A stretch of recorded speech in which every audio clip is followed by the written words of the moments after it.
Well, good evening, everyone. I'd like to call the Planning Policy Commission meeting this September 25th to order, and it currently is 6:30 p.m. Kristen has promised us one of the longest Planning Policy Commission meetings we've ever had, so I hope you all have ate your dinner and are ready. Kristen, the first thing we want to do is ask if we have a quorum this evening. Yes, we do. Okay, thank you, Kristen. And we do have Commissioner Crass is excused, and I believe Commissioner Mulbaru as well is going to try and make it, so we'll see if she's able to. We're going to move on to the approval of minutes, and the only minutes we have to approve this evening are the September 11th minutes from our last meeting. Are there any corrections or concerns to the minutes? All right, those minutes are unanimously approved. The next item of business is the public comment. We're going to hold general public comment at this time, and this is for the good of the commission, general topics. There will be an opportunity for the public to comment on the public hearing a little later. Staff, clearly there's nobody in the room with us this evening, but is there anyone online? No, Chair, there is not. Okay, great, thank you, Amanda. So we will return to those guidelines when we get to the public hearing, which is now. So our first item of regular business is to hold a public hearing regarding the proposed 2025 Comprehensive Plan amendments. The purpose of this public hearing is to provide a formal opportunity for the public comment on the proposed amendments. We'll open the public hearing, which will be followed by a presentation from staff, and then the PPC will have an opportunity to ask follow-up questions. We'll then take public testimony, close the public hearing, and then the Planning Policy Commission will have an opportunity to debate and make a recommendation on this item. Kristen, our principal planner, will be presenting this evening. So Kristen, when you are ready, please go ahead.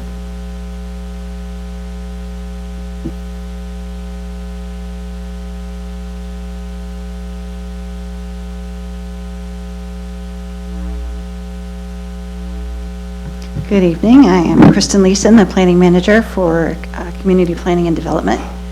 And the purpose of the meeting has pretty much been stated, and you do get a chance to deliberate and make a recommendation tonight if you feel it's appropriate on the 2025 Comprehensive Plan amendments as proposed. So the first one that we're doing, a first amendment that we are proposing, is to add a policy, HB6, to allow market rate non-subsidized rental homes, in zones which allow multifamily housing. And this is one that you all had a comment on last time. There was language in there regarding market rate, non-subsidized, 50% AMI, and we all agreed that wasn't necessary. So this just follows along with state law that says allow it where multifamily housing is allowed.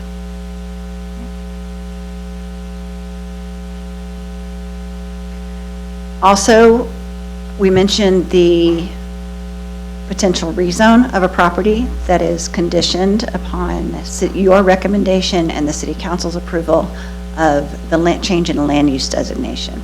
So on September 10th, the hearing examiner, we held a public hearing, recommended approval with that condition, and this would move the parcel outlined in red and blue here. I can't get to the outlined in red.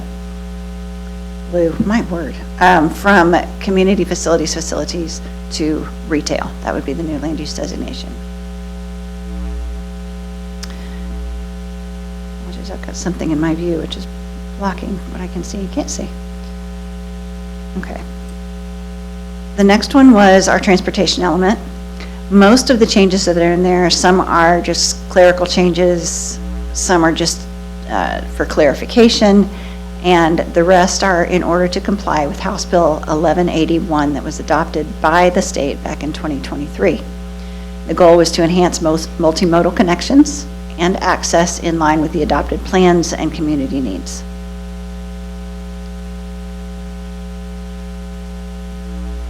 The first one was to amend Transportation Element Policy D1 This expanded the tier system to all of Central Issaquah rather than just the regional growth center, which is located inside Central Issaquah, and amends Tier 1 to Tier 4 to allow for either 20-mile-per-hour speed limits, which was already in the code, or provide a sidewalk on either side. And Commissioner Adair, you brought up last time that this was a ranking and a priority system. It's not a priority system so much as a categorization system. So it's not saying that we want to get the Tier 1s done first and the Tier 4s done last. It is simply, if you're in this area, which we're labeling T4, this is what you're required to have. So I wanted to make that clarification because you had a point, yes. You always do, but transportation element, let's see, moving on. Next was to add new policy D3, which is to implement leading pedestrian interval LPIS at signalized intersections along Tier 1 pedestrian corridors.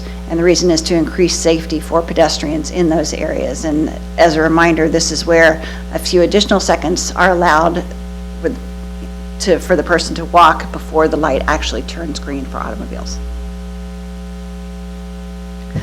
Next, transportation element policy D3 discussion was to provide context and information related to the new policy D3.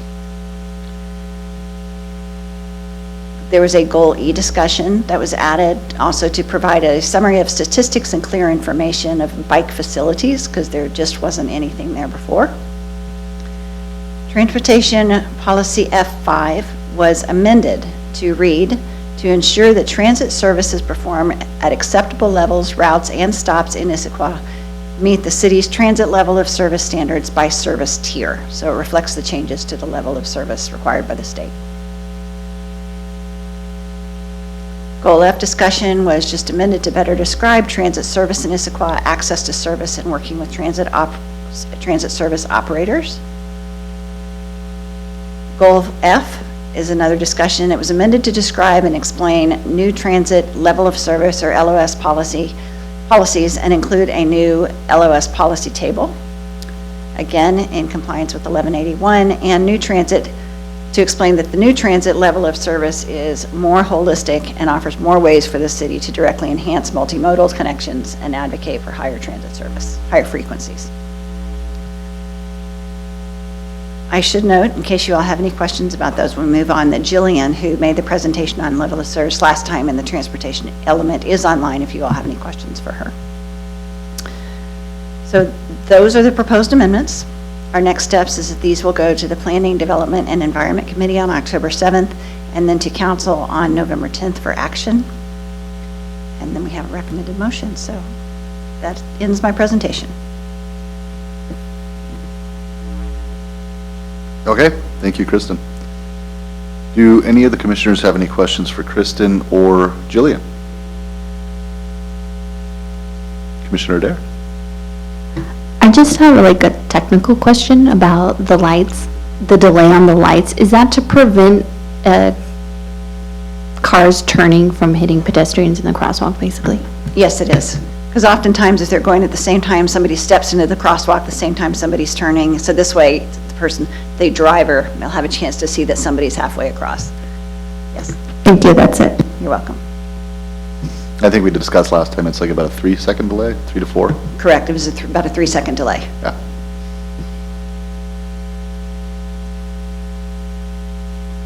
Tempted to do the round robin, we got some time to fill, but if you really don't have any questions, I think we could probably move on. No questions? Okay.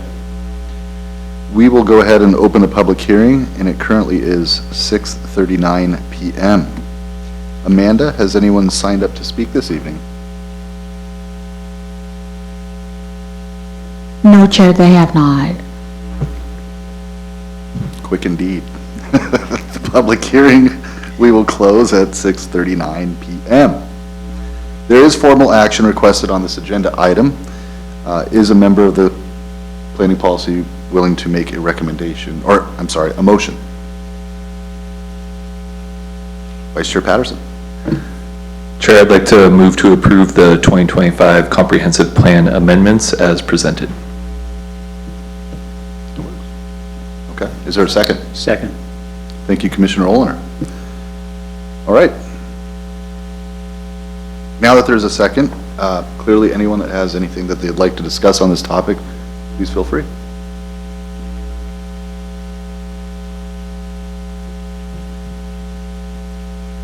Give it some time to percolate.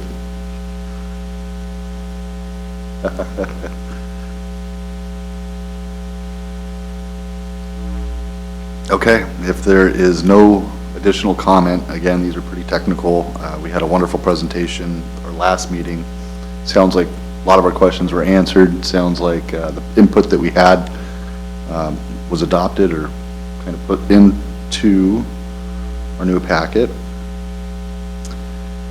So the motion is on the floor to approve these amendments. All in favor? Aye. So that passes unanimously. And I believe that's everything staff needed from us. So the main motion has been recommended, again, a unanimous vote. I guess, Kristen, I know you walked away from the microphone, but is there anything you need from us regarding the public hearing? No, that's all I needed. Thank you. Okay, thank you. The next item on the agenda is council updates. We have any council updates?